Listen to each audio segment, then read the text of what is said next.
To you, it shall be for food. Genesis 1:29.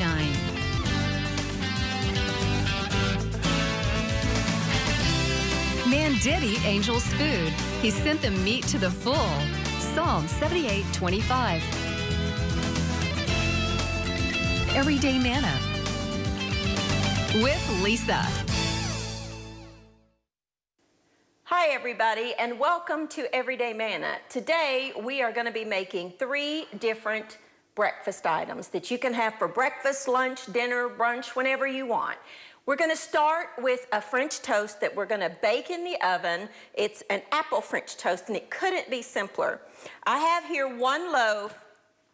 I'm using Italian bread, but you could use French bread. You could use, any kind of bread that you like. Challah would be delicious in this. So we're going to slice this into, around inch-thick pieces. And we're going to layer it in the bottom of this casserole dish. Let's see how much we need. I've taken some butter, and I've just, buttered the bottom of it. I'm going to need... Well, let's do 1 more slice, see how we get there.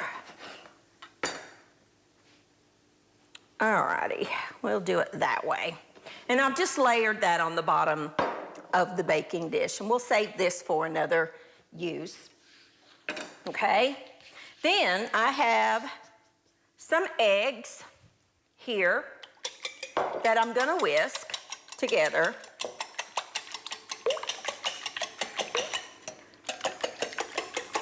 I'm gonna add some sugar and some milk, 3 cups of milk, and some vanilla.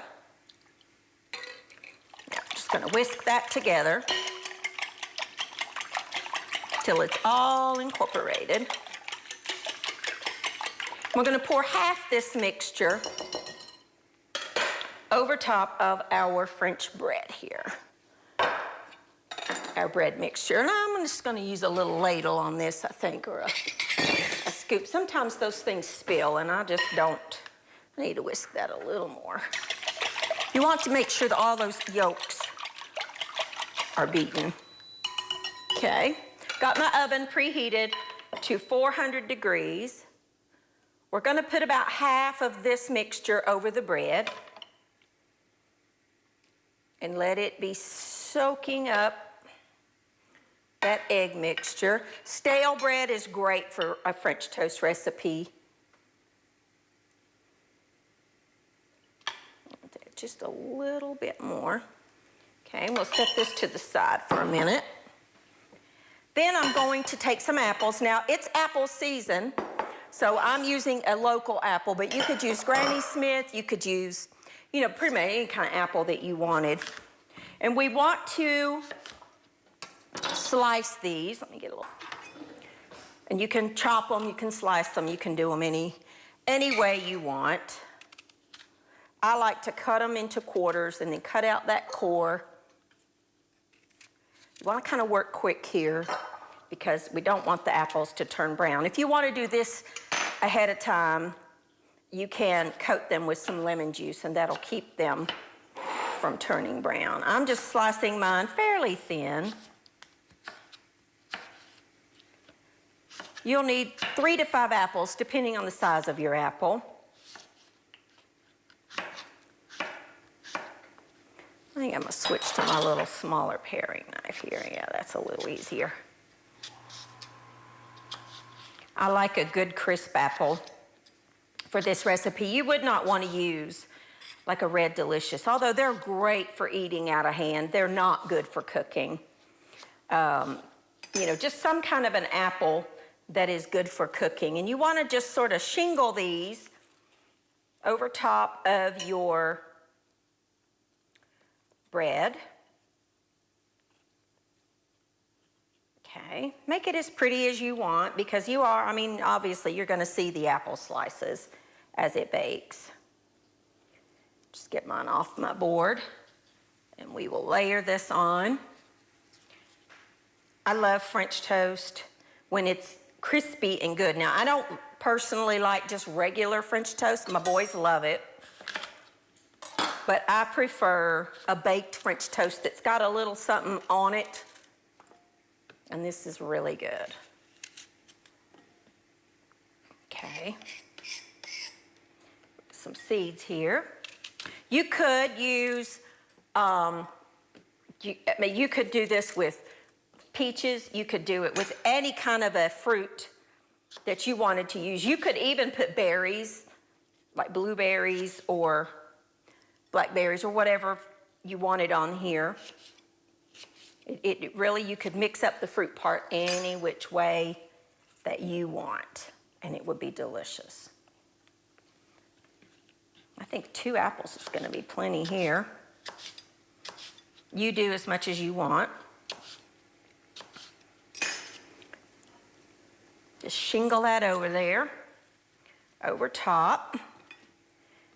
And then we'll make a crisp topping to go on top of the French toast. It's yummy. I'll put these extra ones right there on the side.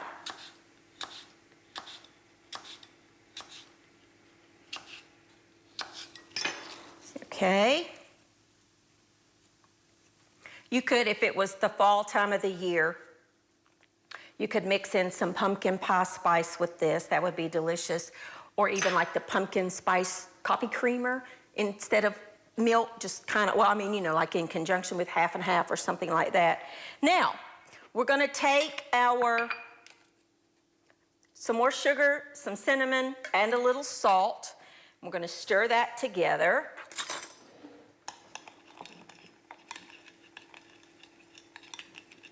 Okay. Now I'm going to take the rest of this mixture and pour over top of the apples.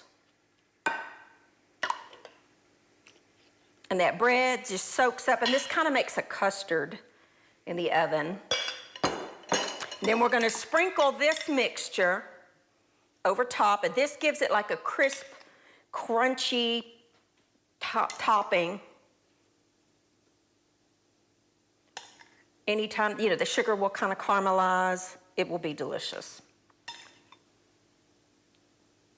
Okay. Oven is preheated to 400 degrees, and I've got a little bit of butter here.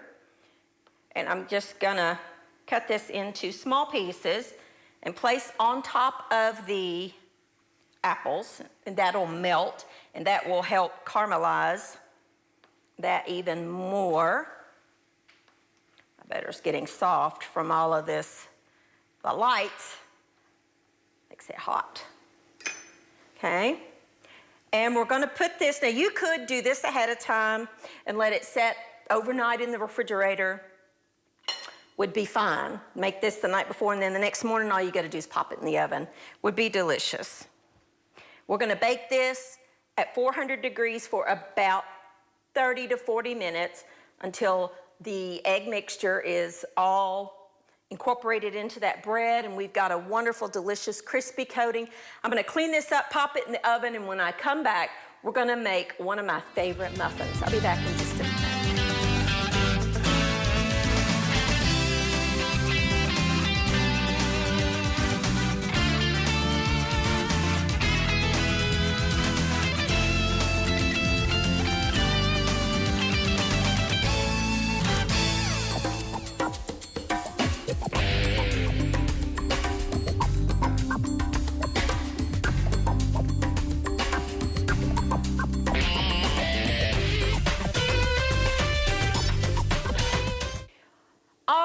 Now our French toast is in the oven, and we are going to be making a coffee cake muffin. I love coffee cake, and this is just a quicker, easier version to make that bakes in just 15 or 20 minutes. Couldn't be simpler. I have 1 egg that I'm going to combine with some milk. Okay, let's get that all mixed together. I've got some all-purpose flour, some sugar, some baking powder, and some salt that I'm gonna whisk together to sift. You can do this, just use a whisk to sift something. And then I've got some solid shortening that I'm going to cut into smaller pieces and drop in there. And then I'm gonna cut it in to the flour mixture with the pastry blender. You could also use a couple of forks if you did not have this, or even your fingers. Take your fingers in there and work it. It's fine, either way will work. You just want that to be cut into smaller pieces into the flour and coated. And then in the oven, when it melts, it causes steam, which helps your muffin to rise. So whenever you read a recipe that says cut the butter or the shortening into, that's what they mean. This is a pastry cutter. They're very handy to have in the kitchen because they are a multitasker. You can use it for many things. Okay, that's good. All right, then I'm gonna add my egg and milk mixture to this. Let me get a spoon, or just a little spatula is fine. And you just wanna stir all that together. Don't overbeat or mix your batters, because really that is what causes your muffins or your breads or your pancakes to become tough, when you overmix it. Okay? It's okay if it's lumpy. You just want to get that flour incorporated. Now, I've got some brown sugar, some melted butter, a little bit of flour, a little bit of cinnamon, and I've got some walnuts here that I need to chop to be a little finer. If you buy them already chopped, this step's unnecessary. I'm using walnuts, but you could use any nut you wanted. You could use pecans, you could use almonds, anything you wanted is fine. I just want to chop these up a little bit. I don't want them so fine that you can't tell what they are. I like the nuts crunch that it adds. Now, you don't need to toast these ahead of time because obviously they're going in the oven and they're going to toast anyway. All right. We are going to stir that together and add our nuts into the oven. That beeping that you're hearing is my waffle iron, because we're going to make a gingerbread waffle. Oh, so good. Okay. Just stir all of those together. All right. Now, what you want to do is take a muffin tin, spray it with a non-stick spray. Okay. Take a spoon. I need a little bit bigger spoon. Let's see, I think they're back here. Put some of these in my working drawer here. You want to take a little bit of your muffin mixture and place it in the bottom of your pan. Okay. We're layering these. So I'm going to put some nuts in the center. Don't want to fill these up. You just want them to be about halfway, if not quite not halfway, maybe a third of the way. And this is one of those things that's even better baked a day ahead of time, because the flavors have a chance to melt together. And some things just are better made ahead, and breads and pastries are typically one of those things, because the flavors have a chance to get to know each other and blend a little better.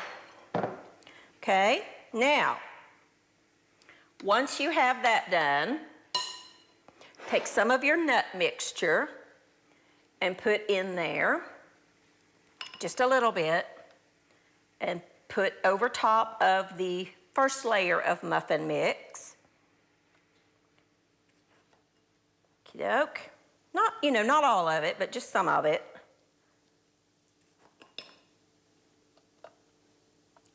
Don't want to use it all because we are going to top these with a little bit more. Let me just kind of show you here how we're going to finish them off. And then take a little bit more of your batter, place over top, and then we're just going to do the top just like that. It becomes like a streusel type finished product, and it really is delicious. So I'm just going to keep getting these all ready. These need to bake at 375 for about 15 minutes or so, or until a toothpick inserted in the center comes out clean, as is typical for most muffin recipes or bread recipes.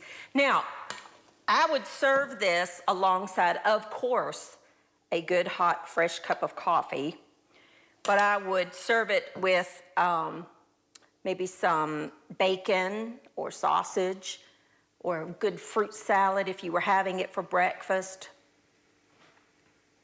It would go great on a buffet. You could do that. I mean, really, you could do about anything you wanted to for breakfast, whatever your typical breakfast meals consist of. I find glazed Canadian bacon is delicious for breakfast. We've done that recipe before. It's okay if you don't cover, I need to get me a little spoon that scrapes the sides here. If you don't cover the entire top of the muffin, it's okay because it's all going to puff up and blend together anyway. All right, so we got some on each of them. We're just going to blend this all out. This obviously makes 12 muffins. You could double it if you wanted to. You could make this in the mini muffin tin. A little bit more tedious. I don't know that I would do that necessarily because it really would be tedious to try to get in all those little tiny nooks and crannies of the mini muffin tin. And then we're just going to top. I'm going to get rid of the spoon and use the best tool you have in your kitchen, which is your clean finger. I'm just going to pop these in a 375-degree oven and let them bake for about 15 minutes. Clean up, and when I come back, we are going to make a gingerbread waffle. I'll be back in just a few minutes.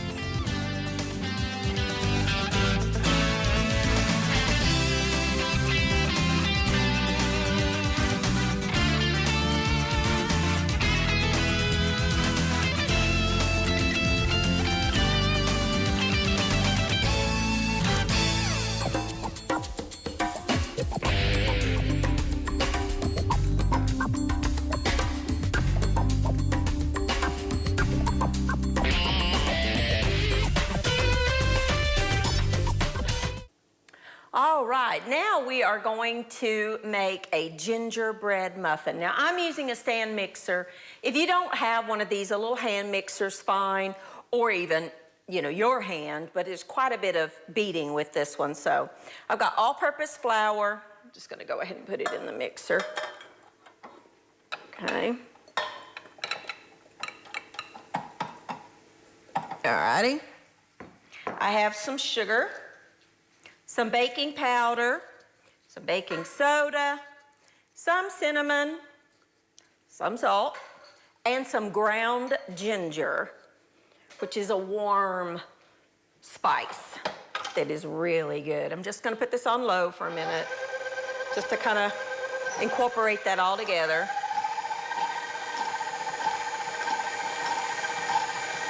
Okay.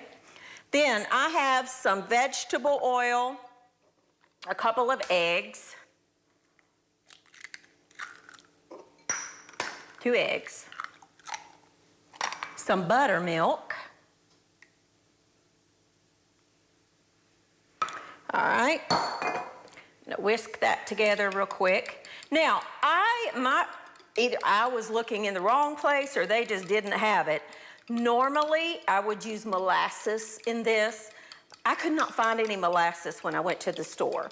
So I'm gonna substitute pancake syrup. You could use maple syrup if you wanted. If you have molasses, it's a stronger flavor. And it works well in this dish. But if you don't have any molasses, you can use pancake syrup or maple syrup is fine. All right, we're gonna whisk that together. You don't have to worry about getting it perfect because we're actually gonna be putting it in the mixer. So I'm gonna turn this on low. And I'm gonna pour this in and let it mix that until all that flour is incorporated into the batter. The buttermilk adds a little bit of tang to it and just makes it good. I'm gonna scrape down my sides because oftentimes in these mixers, the flour does not get all the way incorporated, so you do need to scrape down the sides and then turn it back on.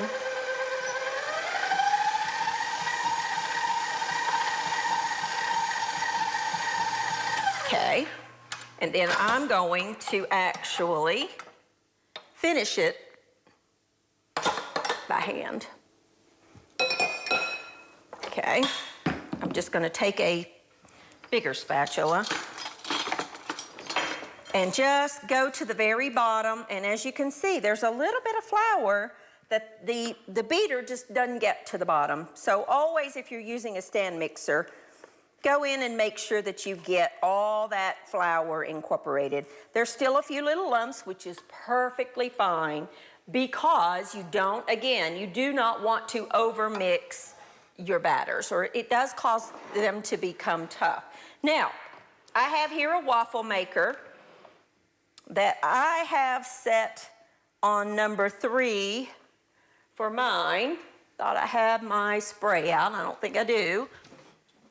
You will want to use, I like the kind with flour in it,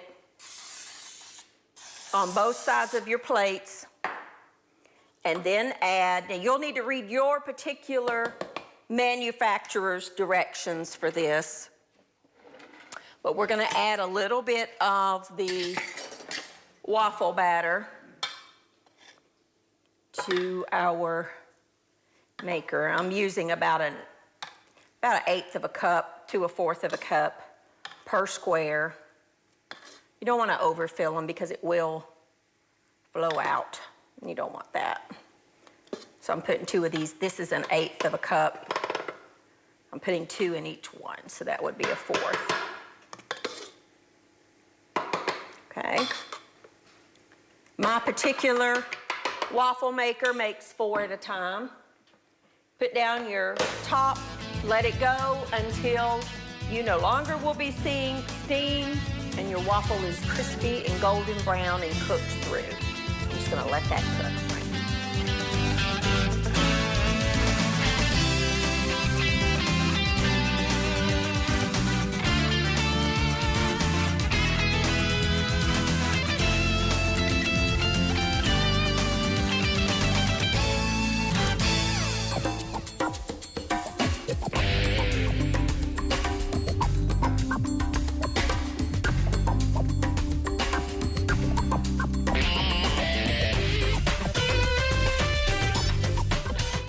Alrighty, now our food is done. These are our waffles, and again, you're gonna need to use your manufacturer's directions.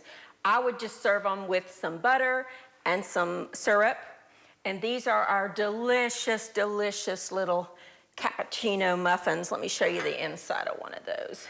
Because we layered them, you see in the middle, you've got that little bit of just delicious little brown sugar nut flavoring that's wonderful with a cup of coffee. This is our apple French toast bake. It puffs up and it becomes glorious. The apples cook. They've got that cinnamony coating on top, and they are delicious. That needs to set for about 10 to 15 minutes before you cut into it to give that, you know, a chance to set and become even better. I'm just cooking the rest of my waffle batter, and as you can see, it's coming out great. It just needs to go according to the manufacturer. These are just some quick and easy, delicious breakfast, lunch, dinner ideas for you. I would, again, serve this with maybe, if you're doing breakfast, I would do some glazed bacon or sausage. Homemade sausage would be delicious with this. You know, if you were serving that maybe alongside a couple of scrambled eggs, most definitely a good cup of coffee, because you can't have that without coffee, in my opinion. But I'm a coffee lover. This would make a great brunch also, or dinner. I would serve it alongside maybe a green garden salad with, you know, whatever kind of dressing that you like. Maybe some a good tea, a good iced tea or a hot tea would be delicious. Maybe a fruit salad with a wonderful poppy seed dressing or something along those lines is how I would serve this. There's 3 easy, quick meal or, you know, ideas for you from Everydaymana. Try these recipes. Let me know what you think, and I will see you next time on Everydaymana.